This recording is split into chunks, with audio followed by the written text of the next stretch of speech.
జోహార్ అన్న ఎన్టీఆర్, జోహార్ అన్న ఎన్టీఆర్.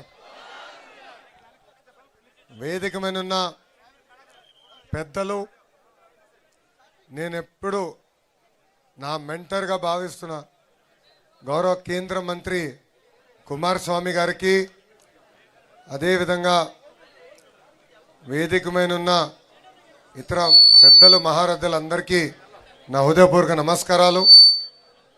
ఈరోజు నేను ఇక్కడికి ఎందుకు వచ్చానంటే మీ రుణం తీర్చుకున్నానికి వచ్చాను. ఎందుకంటే ఆనాడు ఆంధ్ర రాష్ట్ర గౌరవ ముఖ్యమంత్రి శ్రీ నారా చంద్రబాబు నాయుడు గారి పైన దొంగ కేసు పెట్టి 58 రోజులు జైల్లో బంధిస్తే సింధనూరు నుంచి రాయచూరు వరకు పెద్ద ఎత్తున బయటకు వచ్చి మీరు మాకు అండగా నిలబడ్డారు, మమ్మల్ని మీరు నడిపించారు.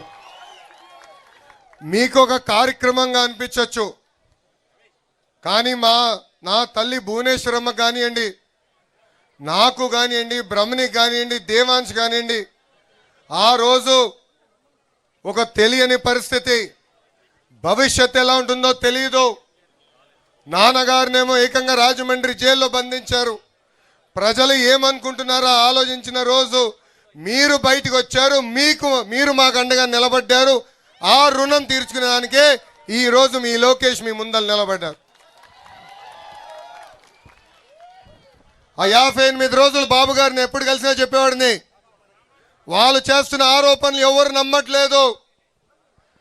కాశ్మీర్ నుంచి కన్యాకుమారి వరకు భారతదేశం మొత్తం మనతో ఉంది, ప్రత్యేకంగా తెలుగోలు మొత్తం మనతోనే ఉన్నారు, మీరు అధైర్యపడద్దని ఆనాడు చెప్పాం.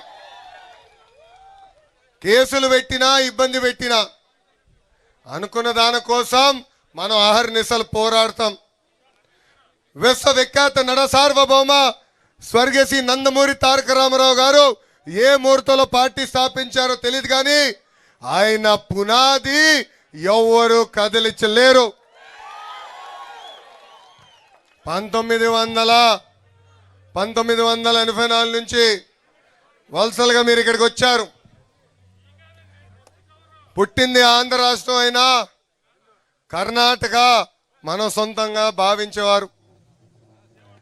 ఒక మాటలో చెప్పాలంటే ఇక్కడ మీ అందరికీ కర్ణాటక సొంత తల్లి లాంటిది.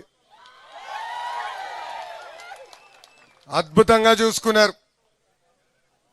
మన నినాదం ఒకటే, తెలుగోలు ఎక్కడున్నా చల్లగా హాయిగా ఉండాలి, వాళ్ళకి అండగా నిలబడుతుంది ఆ పసుపు జెండా తెలుగుదేశం పార్టీ. ఇక్కడ మీ అందరు తెలుసు, దేవేగౌడ గారి దగ్గర నుంచి కుమారస్వామి వరకు మా కుటుంబానికి వాళ్ళ కుటుంబానికి ఎంత అనుబంధం ఉందో. ఆనాడు యునైటెడ్ ఫ్రంట్ గౌరవ ముఖ్యమంత్రి చంద్రబాబు నాయుడు గారు ఉంటే భారతదేశ ప్రధానమంత్రిగా దేవేగౌడ గారు ఆనాడు ఉన్నారు. కరెక్ట్గా 30 సంవత్సరాల తర్వాత కుమారస్వామి గారు పక్కన నుంచిన అదృష్టం నాకు ఈరోజు కలిగింది. ఇక్కడ ఉన్న ఆంధ్రులందరూ ఒక విషయం గుర్తుపెట్టుకోండి, ఆనాడు విశాఖ ఉక్కు ఆంధ్రుల హక్కు అని పోరాడాం. విశాఖపట్నానికి స్టీల్ ప్లాంట్ తీసుకొచ్చాం. గత పాలకుల వల్ల విశాఖ ఉక్కు అనేక ఇబ్బందులు పడింది, మూతపడే పరిస్థితి వచ్చింది. కానీ నేనుండా మీకు అండగా నిలబడతానని చెప్పిన ఏకైక వ్యక్తి గౌరవనీయులు కుమారస్వామి గారు. నేను ఎప్పుడు భయపడేవాడిని విశాఖ ఉక్కుకి ఏమవుతుందని. గౌరవ ఎంపీ గారు ఉన్నారు, భరత్ గారు, విశాఖపట్నం ఎంపీ గారు. ఆయనకి ఎప్పుడు చెప్పేవారిని, సార్ నేను ఒక్కసారి ఆయన కన్విన్స్ చేయని. ఒక 10 సార్లు కలిసిన తర్వాత గురువుగారే నాకు ఫోన్ చేసి, బ్రదర్ ఎందుకు కంగారు పడుతున్నావు, విశాఖ ఉక్కుని కాపాడే బాధ్యత నేను తీసుకుంటానని చెప్పిన గొప్ప వ్యక్తి కుమారస్వామి గారు. అది ఒకటే కాదు, రెండోది ఆర్సిలర్ మిత్తల్ స్టీల్ ప్లాంట్, భారతదేశంలోని అతి పెద్ద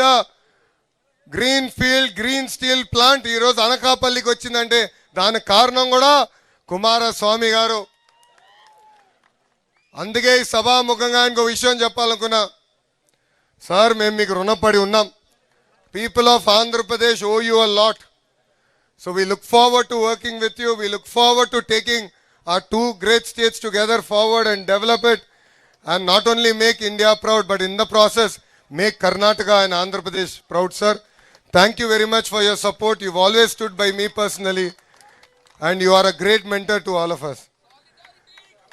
ఇంత అద్భుతంగా మనకి అండగా నిలబడిన కుమారస్వామి గారికి హృదయపూర్వక ధన్యవాదాలు తెలుపుకుంటూ, నాకు ఇంత అద్భుతమైన అవకాశం ఇచ్చిన మీ అందరికీ పేరు పేరున నా హృదయపూర్వక ధన్యవాదాలు తెలుపుకుంటూ మీ అందరి దగ్గర నుంచి సెలవు తీసుకుంటున్నా. కుమారస్వామి గారి నాయకత్వం, కుమారస్వామి గారి నాయకత్వం, చంద్రబాబు నాయుడు గారి నాయకత్వం, చంద్రబాబు నాయుడు గారి నాయకత్వం. జోహార్ అన్న ఎన్టీఆర్, జోహార్ అన్న ఎన్టీఆర్. జై హింద్.